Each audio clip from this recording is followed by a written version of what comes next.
Hello everyone, my name is Allie Paris.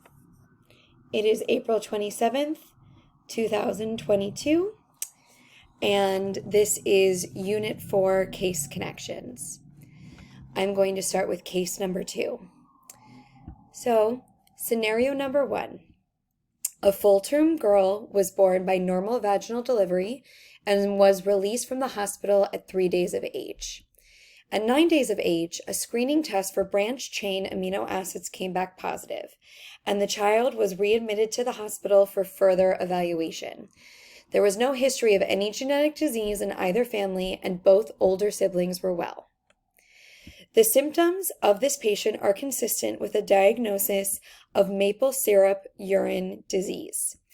Maple syrup urine disease is a metabolic disorder that is caused by a defect in the alpha keto acid decarboxylase complex, a complex that is vital in the second reaction of the three-step catabolism of leucine, valine, and isoleucine. I have provided an image of that series of reactions here. So right here is the second reaction. The alpha keto acid decarboxylase complex is evident in reaction number 2, which is right here.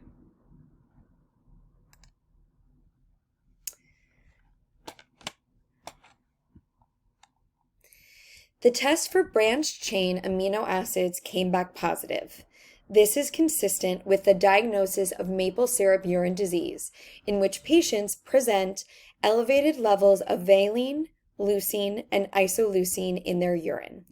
The current treatment guidelines for maple syrup urine disease is to closely manage the intake of branched chain amino acids. Supplementation of a mixture of L-amino acids minus the branched chain amino acids in combination with other macro and micronutrients is recommended. This mixture is intended to prevent the breakdown of L-amino acids without replenishing the elevated amino acids, which are leucine, isoleucine, and valine. BCAA-free food is also recommended, though leucine is the amino acid that is most restricted in this case, as valine and isoleucine are lower in these prescribed foods. Thiamine, which is also known as vitamin B1, is an important part of the branched chain amino acid enzyme complex. Supplementation of thiamine is also recommended in the treatment of maple syrup urine disease. This diagnosis was thankfully made very early on in this patient's lifespan. Scenario number 2. A 69-year-old woman presented with a 30-year history of lower back and large joint pain of the hips and shoulders. On examination, blue-gray pigmented macules were present over the cartilaginous portions of the ears and on the sclera. Past medical history included aortic stenosis. The patient's joint pain and tissue pigmentation point to a diagnosis of Alkaptonuria. Alkaptonuria is a metabolic disorder linked to the tyrosine catabolic pathway and phenylalanine metabolism. Homogentistate oxidase is the enzyme needed to catalyze the third reaction in the tyrosine catabolic pathway. Alkaptonuria is a defect of this enzyme. This pathway is pictured here. I'm going to scroll down. There we go. So this is the homogentisate oxidase, and this is the enzyme that is most affected in alkaptonuria.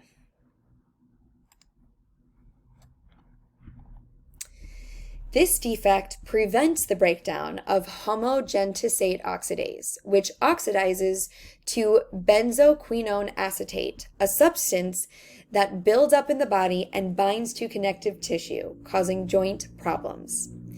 The current recommendation for alkaptonuria treatment is restriction of phenylalanine and tyrosine, as these amino acids are not properly broken down in the bodies of patients with this disease. Foods that contain high levels of these amino acids, specifically animal proteins and nuts, should be restricted. Vitamin C supplementation may help in thinning out or reducing the homogenticidic acid. Nitisinone, which is an herbicide, inhibits 4-hydroxyphenylpyruvate deoxygenase, the enzyme primarily responsible for the synthesis of homogenticidic acid, is also recommended for treatment. Fun fact, this disease dates back to 1500 BC, as it was detected in an Egyptian mummy. Pretty cool. All right. Scenario number 3.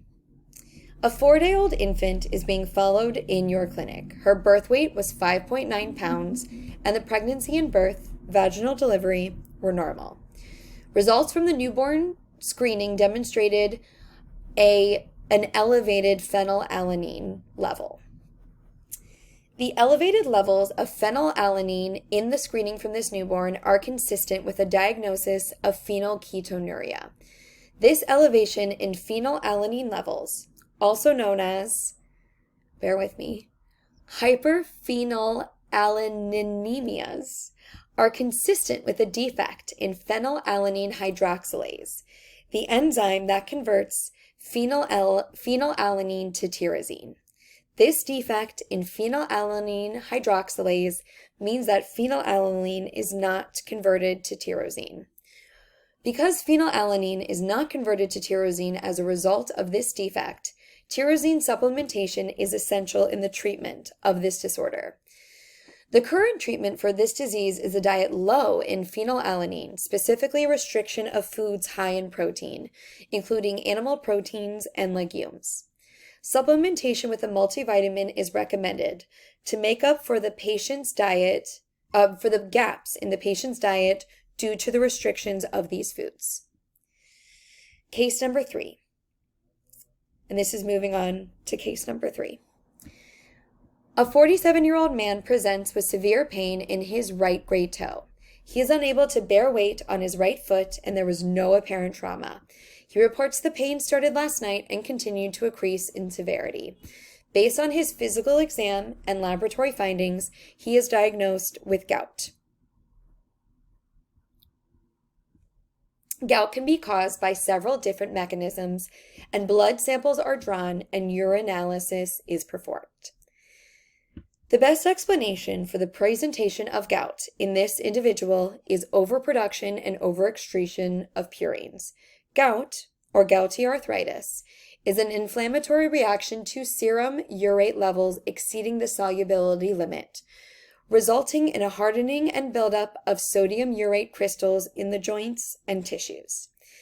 This buildup of serum urate levels is due to a defect in, bear with me again, phosphoribosylpyrophosphate synthetase, also known as PRPP synthetase. This defect causes increased activity of this enzyme.